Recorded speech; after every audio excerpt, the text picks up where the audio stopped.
and welcome to Chizuba Talks, where we share stories that inspire and talk to people who aspire to make this world a better place. I'm Paige, and I will delve into the lives and experiences of remarkable organizations and individuals. Let's get started. Today we will talk about theatre and live performances. Why is theatre important? You might say creativity and cultural expression. Sure, it also brings communities together, promotes dialogue on social issues, and provides educational opportunities, not to mention supporting local economies and preserving cultural heritage. Adam Miller is a managing director at Theater Tuscaloosa, one of the largest community theaters in the state of Alabama. They work in partnership with Shelton State Community College to provide quality theatrical experiences to the citizens of West Alabama through performances and workshops. Welcome to Chizuba Talks, Adam. Thank you. Adam, Theatre Tuscaloosa works in partnership with Shelton State Community College. So, how did this initiative take root? Well, it actually goes all the way back to the 1980s. Theater Tuscaloosa was gaining a very strong reputation in the Tuscaloosa community, and Shelton State was a newer entity in the community, and they were looking for an opportunity to partner with other organizations that would help to enhance their reputation. And so they offered to employ a full-time artistic director who would also teach classes at Shelton State, but be assigned to help work as the artistic director for Theater Tuscaloosa. And that original person was Paul Looney, who stayed with us all the way into the 2000s. And ever since then, everything we've done has been in cooperation with Shelton State. And what are the programs and the workshops that you design, and who are they designed for? Well, our workshops primarily are designed for adults and older teens. So most of our workshops are open to those 16 and older. So there's no upper limit. However old you are and you feel like you wanted to get into theater, we welcome you with open arms to Theater Tuscaloosa. The workshops that we offer are designed really to help enhance our community members' talent by learning techniques that will help them be better performers on stage. And so we select our workshops depending on what shows are coming up to help people brush up on their skills that might be needed on a particular production. So for example, this summer we're doing a production of Anything Goes, which has some big tap dance numbers in it. So we have been offering tap classes for the last couple of years to help our talent pool really get up to speed and be prepared to audition well for Anything Goes, and then of course to perform well in the show. So we don't have just all these tappers in Tuscaloosa just sitting around waiting to be in Anything Goes. So we decided, well, why don't we just improve the talent that we have here, give them some new techniques and confidence so that we have a really dynamic show to share with the public. But we've also done things like improvisation workshops, acting classes, directing classes, stage management classes. We also offer classes designed to improve our volunteer base. So we offer a house management training because all of our house managers are volunteers, and they oversee our ushers, but they get extra training because they have to know about emergency procedures and where all the exits are and how to train the ushers who show up on site just to help that one day. They don't get extra training beyond that. So we try to see where are the holes in our community's talent and skill sets, and then offer workshops that help to fill in those holes. Interesting, very, very interesting. So that takes into account the community and the local artists as well, right? Oh, absolutely. Yes. We're a community theater, so all of our performers are people who live and work in this community, and they love acting. It's their avocation, not their vocation. They've chosen to pursue some other career, but they love acting, and so it's not like we have a paid staff of actors. Occasionally we might hire somebody to come in to play a very particular role if it's a specific historical figure that they need to be able to act exactly like Elvis, for example, or something like that. But it's rare. Mostly we fill all our roles, the lead roles, the supporting roles, and everything with local talent. Well, lovely. That is amazing. So I presume that's a very exciting field to be in and very lively and happening, right? So what is the Absolutely. biggest production that you've had? What is the biggest production? How many artists? Oh, goodness. Well, we have about 30 people cast in Anything Goes right now, so that's a pretty big cast for us. We don't go much higher than that. I think sometimes we've kind of hit towards 40 on some of our very largest productions. Usually our summer musical is the big production. So this year it is Anything Goes, but we've done Hairspray, and we've done Ragtime, and so many. Sister Act, Mamma Mia. Those shows have huge choruses, so we are very fortunate that we have the facilities to support a very big cast and a very big show. And we also pride ourselves in, we do pay musicians to play in the orchestra, and that we have live music for our musicals as opposed to just a recorded track. Those are the artists that do get paid with Theater Tuscaloosa, because musicians are smart. They don't work for free. Actors, we're dumb. We'll do it for free. There is some satisfaction in doing something for free also. You never know, right? Yes. So talking of facilities, Adam, tell us about the theatre per se. I know you say you have wonderful facilities to organize such huge events, such huge productions. So Yes. How many seater? 400 seater? Yes. The Bean Brown Theater, which is Shelton State's theater venue, holds approximately 406. We're actually going through a renovation right now. We used to seat 430, but in the new configuration, we have some larger seats, and so we had to lose a few. And so the new size is officially 406. And we also have the Alabama Power Recital Hall, which seats about 100. And that's usually used more by the music department, but we will occasionally use it for pre-show lectures or post-show discussions with the cast and crew and the audience if they want to engage in those. We also have a rehearsal hall, which is wonderful because we have a whole space where we can rehearse the show while the set's being built on the stage. We have a green room space, 3 chorus dressing rooms, 2 principal dressing rooms, a costume shop, and a scene shop on site. So all of that is really, really a luxury, because most theaters are producing their sets in one space and rehearsing in another space, and maybe administrative offices somewhere else. I didn't even mention we have administrative offices as well, like where I'm sitting right now. And a lot of theaters have to do all of that separately and then come together maybe the week before they perform into the space that they're going into. Our arrangement with Shelton State gives us access to the Bean Brown Theater. We're not having to pay rent like we would if we were going to more of a shared community theater space.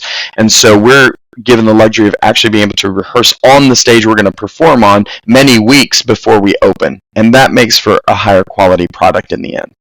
Yeah, I agree with that. I remember when I was teaching in school and we had these plays. So, getting the students to where to stand, take the entire stage into account, not ignoring a particular section of the audience. That's such a huge thing. So, that's great. You have a wonderful theater.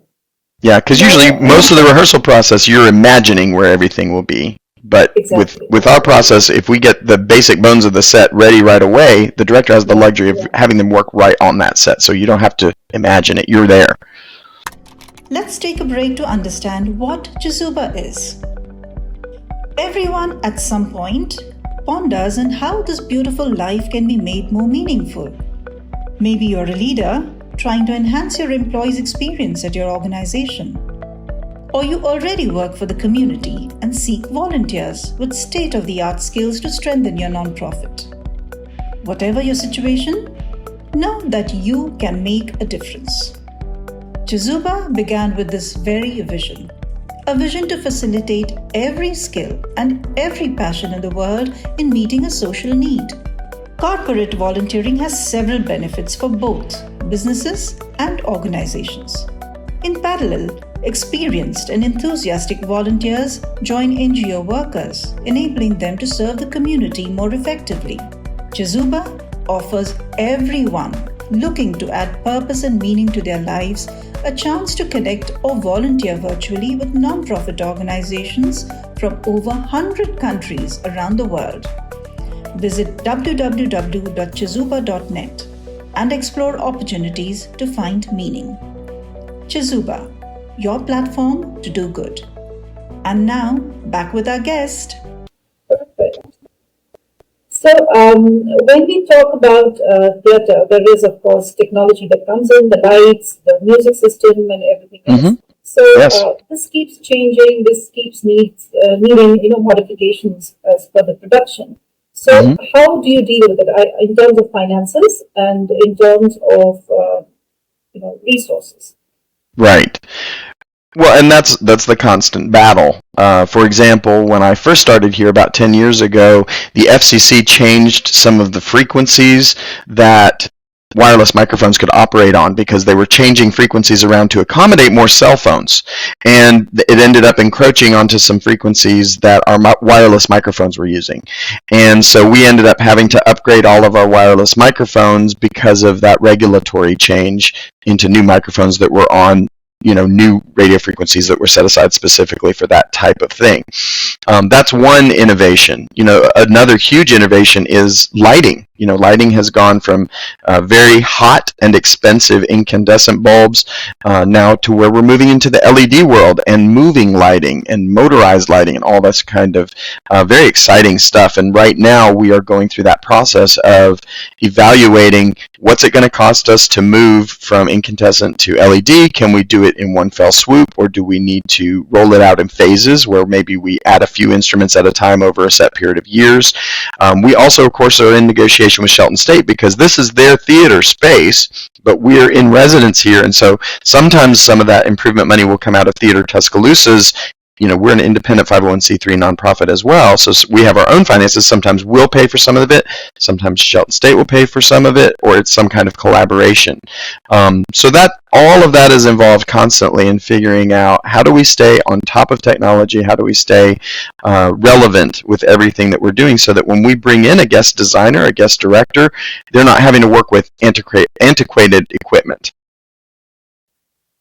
Never a dull moment there, right? You always have something happening and always something to do and always something to upgrade to. Yeah, it's always something new. You never get bored working at a theater. Right, I will imagine. So, Adam, the other day I watched a play, which was an immersive play. As in, there were just two characters in the entire thing. The third character just came in for a few, bits. Okay. And the roles were such that if the audience connected with character A, they had to show a green placard. If the audience identified or resonated with character B, they had to show the red card. And accordingly, the story progressed. And I found that to be so exciting and so challenging for the producer, for the director. So, did you have something like that? Have you ever, staged a performance like that? Not to that level. We have done shows that have audience interaction. So, for example, there's a show called the 25th Annual Putnam County Spelling Bee.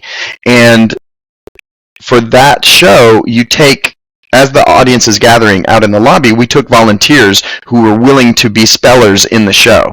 And so they got sat up on stage, and we kind of educated them, this is how it's going to work. You're going to be asked to spell a word, and you just do your best. And so if you spell it right, they would go back and sit on the bench with the rest of the spellers. But if they got it wrong, the cast would sing a song about you got it wrong, you got to go, and they would walk them off the stage, and then they could go back to the seat they had purchased.